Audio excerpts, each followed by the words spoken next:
విషయాన్ని మాట్లాడుతున్నాం. అదేంటంటే, ఎవరైతే పిల్లలు 3వ తరగతి, 4వ తరగతి, 5వ తరగతి అని మనకి చెప్పడం జరిగింది. ఆ విషయంపై నేను ఈరోజు చిన్న వీడియో మీకు చేయాలనుకుంటున్నాను. ఈ వీడియో కనుక మీకు నచ్చినట్లయితే లేదా ఉపయోగపడినట్లయితే నా వీడియోని లైక్ చేయండి, షేర్ చేయండి, అలాగే అవసరమైన వాళ్ళకి పంపించండి. దీని ద్వారా కొంత ఇన్ఫర్మేషన్ని నాకు తెలిసిన వాళ్ళకి మనం ఇచ్చినట్లు. సో ఆ విషయం ఏంటంటే సాధారణంగా మనకి ఎవరైతే పిల్లలు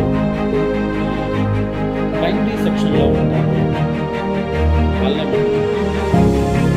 థర్డ్ క్లాస్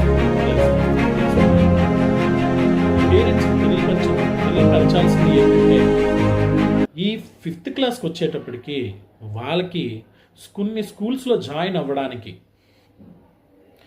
అంటే సార్ మాకు ఆల్రెడీ 4th క్లాస్లో రెసిడెన్షియల్ స్కూల్స్ ఉన్నాయి కదా, అవేనా అంటే 4th క్లాస్ దాటిన తర్వాత ఈ 5th క్లాస్ స్కూల్స్ ఏవైతే ఉన్నాయో, ఫర్ ఎగ్జాంపుల్ ఒక నవోదయ స్కూల్ని తీసుకోండి. ఇది ప్రతి జిల్లాకి ఒక స్కూల్ని మన సెంట్రల్ గవర్నమెంట్ వాళ్ళు పెట్టడం జరిగింది. అంటే సుమారుగా మన పాత ఆంధ్రప్రదేశ్లో చూసుకున్నట్లయితే మన 33 జిల్లాలకి కూడా 33 స్కూల్స్ని కేటాయించడం అనేది జరిగింది. మనం ఎప్పుడైతే ఈ వైఫర్గేషన్ ద్వారా మనము ఈ డివిజన్ అనేది జరిగిందో, అదేనండి తెలంగాణ అండ్ ఆంధ్రప్రదేశ్గా, మన ఆంధ్రప్రదేశ్లో ప్రస్తుతానికి పాత జిల్లాలు, కొత్త జిల్లాలు కాదు, పాత జిల్లాల ప్రకారంగా తీసుకుంటే ప్రతి జిల్లాకు గాను ఒక నవోదయ స్కూల్ అనేది మనకి ఉండడం జరిగింది. సో ఇక్కడ మనం మాట్లాడుకున్నట్లయితే ఇది మన పాత విశాఖ జిల్లాకు సంబంధించిన వాళ్ళం కాబట్టి ఈ విశాఖ జిల్లాలో ఒక నవోదయ స్కూల్ అనేది ఉంది. ఇది మనకి కొమ్మాదిలో ఉండడం అనేది జరిగింది. ఇది సిబిఎస్ఈ సిలబస్ రెసిడెన్షియల్ పర్పస్లో మనకి ఎడ్యుకేషన్ని ఫ్రీ ఆఫ్ కాస్ట్కి ప్రొవైడ్ చేయడం అనేది జరుగుతుంది. సో ఈ ఎడ్యుకేషన్ అనేది మనకి సిబిఎస్ఈ కరికులంలో చెప్తారు.